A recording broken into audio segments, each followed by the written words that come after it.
Hey guys, so if you clicked on this video, it's probably because you're wanting to start your investing journey. And well, you've come to the right place because in this video, I'm going to be walking you through step by step on how you can create an account with Stake and also the best way to start with a free stock. But before we start, there's just a few things that you need to have on you in order to be able to create an account with Stake. Those being the first, a phone with the Stake app, a valid email address that you can access within this time, proof of identity in the form of either a driver's license or a passport. Both have to be valid, but you only need one. And lastly, your tax file number. So once you got all that stuff ready, we can move on to creating our account with Stake. So now that you've got all that stuff ready, first things first, you're gonna wanna download Stake from the App Store or Google Play Store, depending on what device you're using, and you wanna open it up. Then you'll simply wanna just click on create account and go straight through to the next slide. Now here's the first three things that you have to do. The first and most important one is the referral code.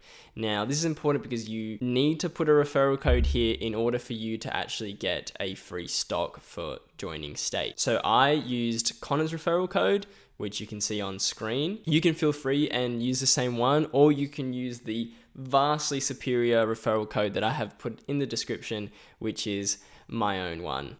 With the goal of being transparent, when you use the referral code, not only do you get a free stock, but also the person that you use the code also gets the free stock. So feel free to use either one of our referral codes. But after you've chosen your referral code, you're going to want to put your email address. Now make sure it's an email address that you can access straight away and that you're confident with using, and then of course add a password for your Stake account. Now through this video I'm going to blur out most of my information, but you guys get the gist of it. Once that's done, just make sure you tick on Stake's box saying that you agree on its terms of use and privacy policy. Next you'll have to verify your email, so this is why I said to pick an email that you can easily access.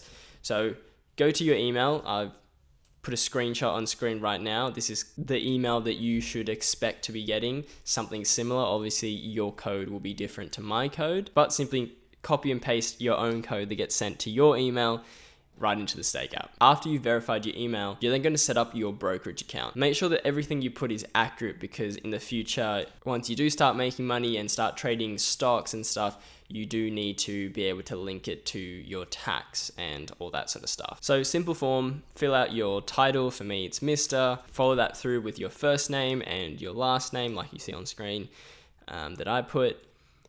And then obviously a mobile number and your date of birth. Now, a really neat kind of thing that Stake does is they give you a fact of what would have happened if you were to purchase a certain amount of stocks on your third birthday of a company. So as you see on screen, apparently if I was to buy $5,000 of Apple shares on my third birthday, then they would be worth $358,000 today. So I thought it was pretty cool. I kind of wanted to go back and change the dates around and see what different sort of facts they gave in. So I thought that was pretty neat. But if you have a different sort of birth year to mine, let me know in the comments below what fact Stake shared with you. But after that, you just want to put in your residential address at the bottom there. Again, mine's blurred, but just make sure you put your own residential address. And then we can move on to the next step of the brokerage account. Now, first it'll ask for your employment details and it'll give you a couple of options. When you click on what's your work status, you'll be able to choose from either employed/self-employed,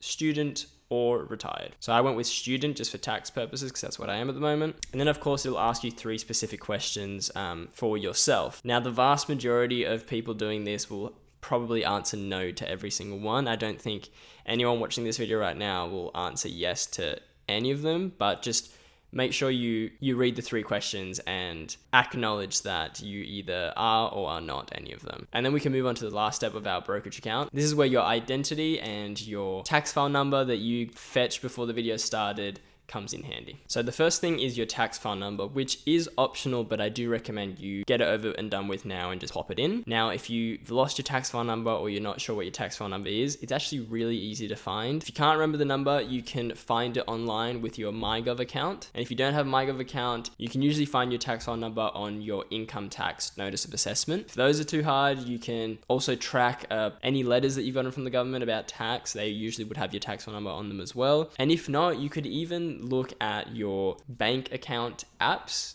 like CommBank, Westpac, all those sort of apps that you have on your phone. they almost always have an area where you can find your tax file number within those apps as well. So after that, it asks you if you are a US tax resident. So I'm obviously not, but you might be, but the majority watching this video probably won't be. Then it asks you to add your photo ID, so either a license or a passport. So I went with my license, and all I had to do was put in the license number, the state of issue, and also the expiry date on my license. And that's it. You're free to click create account, and there's nothing else to do. You'll be directed to your dashboard home type page. And if you look at the bottom there, it says to add funds and get the free stock. So as soon as you create your account with Stake, you have 24 hours, 1 day to add funds into Stake to actually be able to claim your free stock that you won by putting one of our referral codes in. Now, Connor did tell me that you can just put any money in and then just transfer it straight back into account if you don't want to buy anything.